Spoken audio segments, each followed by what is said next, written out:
Good morning madam. મને આ વર્કશોપથી ઘણો એવો ફાયદો થયો છે.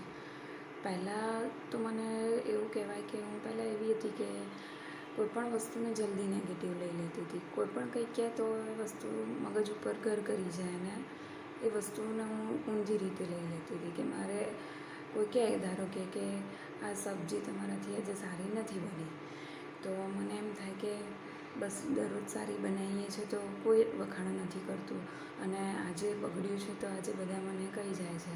પહેલાં મને એવું થતું હતું, પણ આજે 28 દિવસના વર્કશોપની અંદર મને એવું શીખવા મળ્યું છે કે કોઈપણ વ્યક્તિ જો મને કંઈક કહે છે તો હું એને પોઝિટિવલી લઈ છું.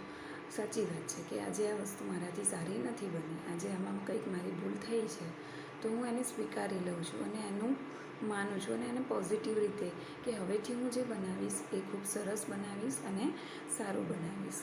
એવી રીતના હું એને પોઝિટિવ રીતે લેવા માંડી છું. એટલે મને એ વાતનો એ રીતના મને ફરક જોવા મળે છે કે દરેક વસ્તુને હવે પોઝિટિવ રીતે જોવાની. કોઈ વસ્તુ કંઈ પણ કહી જાય, કોઈ ગમે ત્યારે કંઈ પણ કહી જાય આપણને, તો એને આપણે હવે સીધું નેગેટિવ રીતે હું નથી જોતી. હું એને બરાબર છે સ્વીકારી અને એને પોઝિટિવ એમાં કઈ રીતે સુધારી શકાય છે એ હું શીખી છું આ વર્કશોપની અંદર. અને બીજી વાત કરું તો મને સ્વપ્ન છે એ પહેલાં બહુ નેગેટિવ સ્વપ્ન હતા. મને સ્વપ્નની અંદર કોઈ મારામારી હોય, લૂંટફાટ હોય, ચોરી થઈ હોય કે કોઈનું મર્ડર થઈ ગયું હોય, કોઈનું ખૂન થઈ ગયું હોય, બસ મને એવા જ સપના આવતા હતા પહેલાં, વર્કશોપની પહેલાં. પણ જ્યારથી આ વર્કશોપ શરૂ કર્યો છે ત્યારથી મેં કહું તો મને એવા કોઈ જ સપના નથી આવ્યા. પહેલા દિવસથી લઈ અને 28 દિવસની જર્નીની અંદર મને અત્યારે સુધી કોઈ જ એવા સપના નથી આવ્યા જે નેગેટિવ હોય. એટલે એ પણ એક ફાયદો થયો છે મને કે મારા જે સપના હતા એ સારા, સપના મને આવે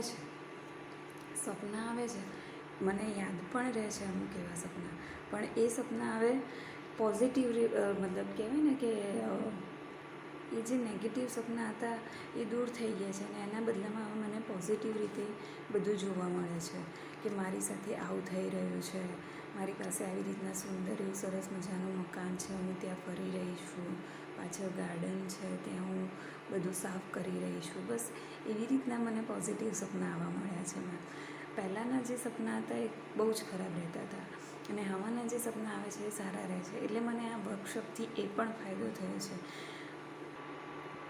અને બીજી એક વસ્તુ એવી રહી કે પહેલાં તમે થેન્ક યુ શબ્દ જલ્દી બોલતા નહીં, અમે થેન્ક યુ શબ્દ જલ્દી બોલતા નહીં, અને હવે આજે કંઈ પણ વસ્તુ બને છે, કંઈ પણ વસ્તુ જોઈએ છે તો પણ થેન્ક યુ યુનિવર્સ એ તો મોઢામાંથી નીકળી જ જાય છે અને એ જ પોઝિટિવિટી લાવે છે. ખરેખર એ શબ્દ ઘણો પોઝિટિવ છે.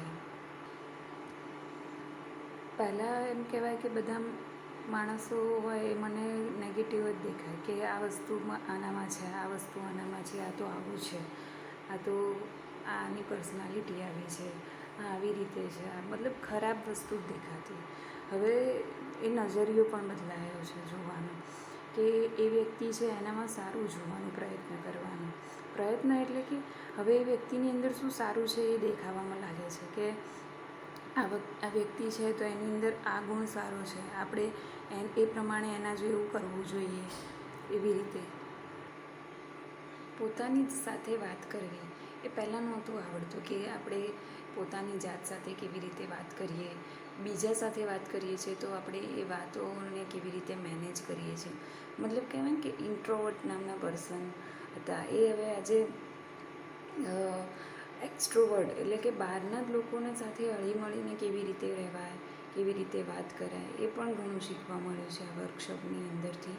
અને તેમજ આપણે પોતાની જાત સાથે કેવી રીતે રહી શકીએ, પોતાને કેવી રીતે આપણે રાખી શકીએ, પોતાના વિચારોને કેવી રીતે કંટ્રોલમાં કરી શકીએ, એ બધું આ વર્કશોપની અંદરથી શીખવા મળ્યું છે કે તમારી અંદર જો કોઈ પણ એવો નેગેટિવ વિચાર આવે છે તો એને ક્યારે સ્ટોપ કરી દેવો, એને કઈ જગ્યા પર બસ પૂર્ણ વિરામ મૂકી દેવો અને આગળ હવે શું વિચારવું છે, પોઝિટિવ રીતે કઈ રીતે આગળ વધવું છે એ જોવા મળ્યું છે.